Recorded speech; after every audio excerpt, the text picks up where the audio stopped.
അമേരിക്കയും കാനഡയും തമ്മിൽ രൂപപ്പെട്ടു വരുന്ന പുതിയ വ്യാപാര യുദ്ധം ആഗോള സാമ്പത്തിക മേഖലയെയും വടക്കേ അമേരിക്കൻ വിപണിയെയും വൻ അനിശ്ചിതത്വത്തിലേക്ക് നയിക്കുകയാണ്.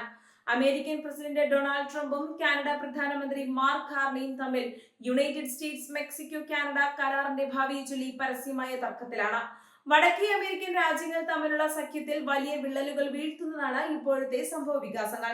ഈ ചരിത്രപരമായ വ്യാപാര കൂട്ടായ്മയിൽ അമേരിക്ക തുടർന്നും ഭാഗമാകേണ്ടതുണ്ടോ എന്ന ചോദ്യം ഡൊണാൾഡ് ട്രംപ് പരസ്യമായി ഉന്നയിച്ചതോടെയാണ് പ്രശ്നങ്ങൾ വഷളായത്. കരാറിലെ പല വ്യവസ്ഥകളും അമേരിക്കയുടെ സാമ്പത്തിക താൽപര്യങ്ങൾക്ക് വിരുദ്ധമാണെന്നും കാനഡയും മെക്സിക്കോയും ഇതിന്റെ ആനുകൂല്യങ്ങൾ ഏകപക്ഷീയമായി കൈപ്പറ്റുകയാണെന്നുമാണ് ട്രംപിന്റെ ആക്ഷേപം. അമേരിക്കൻ നിർമ്മിത ഉൽപ്പന്നങ്ങൾക്കും തൊഴിലാളികൾക്കും സംരക്ഷണം നൽകാൻ കരാറിൽ വലിയ അഴിച്ചുപണികൾ വേണമെന്ന നിലപാടിലാണ് അദ്ദേഹം. എന്നാൽ ട്രംപിന്റെ ഈ ഭീഷണികൾക്ക് മുന്നിൽ വഴങ്ങില്ലെന്ന ശക്തമായ സന്ദേശമാണ് കാനഡയുടെ പുതിയ പ്രധാനമന്ത്രി മാർക്ക് കാർണി നൽകിയിരിക്കുന്നത്. കാനഡയുടെ സാമ്പത്തിക താൽപര്യങ്ങൾ സംരക്ഷിക്കാൻ താൻ ഏതറ്റം വരെയും പോകുമെന്ന് അദ്ദേഹം പ്രഖ്യാപിച്ചു. കാനഡയുടെ വിപണിയെയും വ്യവസായങ്ങളെയും തകർക്കുന്ന ഒരു നീക്കവും അനുവദിക്കില്ലെന്ന് വ്യക്തമാക്കിയ അദ്ദേഹം ട്രംപുമായുള്ള ചർച്ചകൾ മുന്നോട്ട് കൊണ്ടുപോകാൻ രാജ്യം സന്നദ്ധമാണെന്നും കൂട്ടിച്ചേർത്തു. വരും മാസങ്ങളിൽ നടക്കാനിരിക്കുന്ന ഈ വ്യാപാര കരാറിന്റെ നിർണായകമായ പുനരവലോകനം ഇരു രാജ്യങ്ങൾക്കും ഒരേപോലെ സുപ്രധാനമാണ്. കരാറിന്റെ കാലാവധി നീട്ടണോ അതോ ഭേദഗതികൾ വരുത്തണോ എന്ന് തീരുമാനിക്കുന്നത് ഈ ഘട്ടത്തിലാണ്. അതിനാൽ തന്നെ ചർച്ചകളിൽ മേൽക്കൈ നേടുന്നതിനായി ഇരു നേതാക്കളും പരസ്പരം കടുത്ത സമ്മർദ്ദ തന്ത്രങ്ങളാണ് ഇപ്പോൾ പയറ്റിക്കൊണ്ടിരിക്കുന്നത്. ഈ പുതിയ പ്രതിസന്ധി വടക്കേ അമേരിക്കയിലുടനീളമുള്ള ചെറുകിട വൻകിട ബിസിനസ്സുകാരെയും മാനുഫാക്ചറിംഗ് കമ്പനികളെയും കടുത്ത ആശങ്കയിലാഴ്ത്തിയിട്ടുണ്ട്. മൂന്ന് രാജ്യങ്ങളിലെയും കയറ്റുമതി മേഖല ഈ കരാറിനെ ആശ്രയിച്ചാണ് നിലനിൽക്കുന്നത്.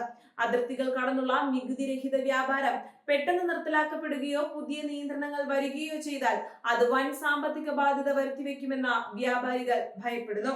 കാനഡയെ സംബന്ധിച്ചിടത്തോളം അമേരിക്കയുമായുള്ള വ്യാപാരം അവരുടെ സമ്പദ് വ്യവസ്ഥയുടെ ജീവനാഡിയാണ്. ഓട്ടോമൊബൈൽ, കൃഷി, ഊർജ്ജ മേഖലകളിൽ ഇരു രാജ്യങ്ങളും തമ്മിൽ അത്രമേൽ ആഴത്തിലുള്ള ബന്ധമുണ്ട്. ട്രംപ് കരാറിൽ നിന്ന് പിന്മാറാൻ തുനിഞ്ഞാൽ അത് കാനഡയിലെ 10,000-കണക്കിന് തൊഴിലവസരങ്ങളെ നേരിട്ട് ബാധിക്കും. അതുകൊണ്ട് തന്നെയാണ് മാർക്ക് കാർണി ഈ വിഷയത്തിൽ കടുത്ത പ്രതിരോധം തീർക്കുന്നത്.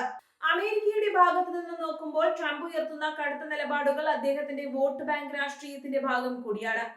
ആഭ്യന്തര ഉൽപാദനം വർദ്ധിപ്പിക്കുക എന്ന ലക്ഷ്യത്തോടെയുള്ള അദ്ദേഹത്തിന്റെ അമേരിക്ക ഫസ്റ്റ് നയം മുൻനിർത്തിയാണ് കാനഡയ്ക്കും മെക്സിക്കോയ്ക്കും മേൽ അദ്ദേഹം കുതിര കയറുന്നത്. എന്നാൽ അമേരിക്കയിലെ പല പ്രമുഖ കമ്പനികളും കാനഡയിൽ നിന്നുള്ള പദാർത്ഥങ്ങളെ ആശ്രയിക്കുന്നതിനാൽ കരാർ തകരുന്നത് അമേരിക്കയ്ക്കും ദോഷം ചെയ്യും. ഈ നയതന്ത്ര പോരാട്ടത്തിൽ മൂന്നാമത്തെ കക്ഷിയായ മെക്സിക്കോയുടെ നിലപാടും നിർണായകമാണ്. അമേരിക്കയിലേക്കുള്ള വില കുറഞ്ഞ ഉൽപ്പന്നങ്ങളുടെയും തൊഴിലാളികളുടെയും പ്രധാന സ്രോതസ്സാണ് മെക്സിക്കോ. കാനഡയും അമേരിക്കയും തമ്മിലുള്ള തർക്കങ്ങൾ മുറുകുമ്പോൾ തങ്ങളുടെ വിപണിയെ അത് എങ്ങനെ ബാധിക്കുമെന്ന ആശങ്ക മെക്സിക്കൻ ഭരണകൂടത്തിനുമുണ്ട്. കാനഡയോടൊപ്പം ചേർന്ന് ട്രംപിന്റെ സമ്മർദ്ദങ്ങളെ പ്രതിരോധിക്കാനാണ് മെക്സിക്കോയുടെയും നീക്കം. വടക്കേ അമേരിക്കൻ മേഖലയിലെ ഈ വ്യാപാര തർക്കങ്ങൾ ആഗോള വിപണിയിലും പ്രതിഫലിക്കുന്നുണ്ട്. ലോകത്തെ ഏറ്റവും വലിയ സാമ്പത്തിക ശക്തികൾ തമ്മിലുള്ള ഇത്തരം അസ്വാരസ്യങ്ങൾ അന്താരാഷ്ട്ര ഓഹരി വിപണികളിലും വിതരണ ശൃംഖലകളിലും അസ്ഥിരത സൃഷ്ടിക്കുന്നു. പല ആഗോള കമ്പനികളിലും തങ്ങളുടെ ഭാവി നിക്ഷേപങ്ങൾ വടക്കേ അമേരിക്കയിൽ നടത്തണോ എന്ന കാര്യത്തിൽ പുനർവിചിന്തനം നടത്തുകയാണ്. പ്രധാനമന്ത്രി മാർക്ക് കാർണിയുടെ നയതന്ത്ര വൈദഗ്ധ്യം പരീക്ഷിക്കപ്പെടുന്ന ഒന്നായിരിക്കും ഈ ചർച്ചകൾ. സാമ്പത്തിക വിദഗ്ധൻ കൂടിയായ കാർണിക്ക് ട്രംപിന്റെ അപ്രതീക്ഷിത നീക്കങ്ങളെ തടയാൻ കൃത്യമായ തന്ത്രങ്ങൾ മെനയേണ്ടതുണ്ട്. കേവലം രാഷ്ട്രീയ പ്രസ്താവനകൾക്കപ്പുറം വ്യക്തമായ ഡാറ്റയും സാമ്പത്തിക യാഥാർത്ഥ്യങ്ങളും നിരത്തി ട്രംപിനെ പ്രതിരോധിക്കാനാണ് അദ്ദേഹം ശ്രമിക്കുന്നത്. വ്യാപാര കരാർ പൂർണ്ണമായും റദ്ദാക്കപ്പെടുമോ അതോ പരിഷ്കരണങ്ങളോടെ പുതുക്കപ്പെടുമോ എന്നതാണ് ഇപ്പോൾ ഉയരുന്ന പ്രധാന ചോദ്യം. ഇരുപക്ഷവും വിട്ടുവീഴ്ചകൾക്ക് തയ്യാറാകാത്ത പക്ഷം ഇതൊരു വലിയ രാഷ്ട്രീയ പോരാട്ടമായി മാറും. ട്രംപ് തന്റെ മുൻകാല നിലപാടുകളിൽ ഉറച്ചു നിന്നാൽ കരാറിന്റെ ഭാവി അപകടത്തിലാകുമെന്ന കാര്യത്തിൽ സംശയമില്ല. നിർമ്മാണ മേഖലയിലെ പ്രമുഖ സംഘടനകൾ ഇതിനകം തന്നെ ഇരു ഭരണകൂടങ്ങൾക്കും കത്തുകൾ അയച്ചു കഴിഞ്ഞു. പെട്ടെന്നുള്ള മാറ്റങ്ങൾ വ്യവസായങ്ങൾക്ക് താങ്ങാൻ കഴിയില്ലെന്നും നിലവിലുള്ള വ്യവസ്ഥകൾ തൽക്കാലം തുടരണമെന്നുമാണ് അവരുടെ ആവശ്യം. പ്രത്യേകിച്ചും ഓട്ടോമൊബൈൽ രംഗത്തെ പ്രമുഖ ബ്രാൻഡുകൾ ഈ സഖ്യം തകരുന്നതിനെതിരെ ശക്തമായി രംഗത്തുണ്ട്. വരും ആഴ്ചകളിൽ ഇരു രാജ്യങ്ങളിലെയും ഉന്നത ഉദ്യോഗസ്ഥർ തമ്മിലുള്ള ചർച്ചകൾ ആരംഭിക്കുമെന്നാണ് സൂചന. ഈ പ്രാഥമിക ചർച്ചകളിൽ നിന്ന് തന്നെ കരാറിന്റെ ഒത്തുതീർപ്പ് സാധ്യതകളെ കുറിച്ച് വ്യക്തമായ ചിത്രം ലഭിക്കും. ട്രംപിന്റെ കടുത്ത വാക്കുകൾ കേവലം ചർച്ചകളിൽ നേട്ടമുണ്ടാക്കാനുള്ള തന്ത്രം മാത്രമാണോ അതോ യഥാർത്ഥ പിന്മാറ്റത്തിന്റെ സൂചനയാണോ എന്ന് അപ്പോൾ വ്യക്തമാകും.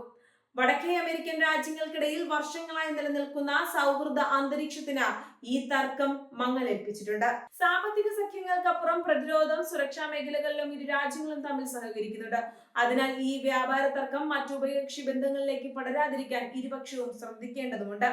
ഡൊണാൾഡ് ട്രംപും മാർക്ക് കാർണിയും തമ്മിലുള്ള ഈ കനത്ത വ്യാപാര യുദ്ധം വടക്കേ അമേരിക്കയുടെ സാമ്പത്തിക ഭൂപടം തന്നെ മാറ്റിയെഴുതാൻ പോകുന്നതാണ്. കാനഡയുടെ സാമ്പത്തിക താൽപര്യങ്ങൾ സംരക്ഷിച്ചുകൊണ്ട് ട്രംപിന്റെ കടുത്ത വ്യവസ്ഥകളെ മറികടക്കുക എന്നത് മാർക്ക് കാർണിക്ക് വലിയൊരു വെല്ലുവിളിയാണ്. വരും ദിവസങ്ങളിലെ നയതന്ത്ര നീക്കങ്ങൾ ഈ മൂന്ന് രാജ്യങ്ങളുടെയും ദശലക്ഷക്കണക്കിന് ജനങ്ങളുടെയും ഭാവി നേരിട്ട് സ്വാധീനിക്കും.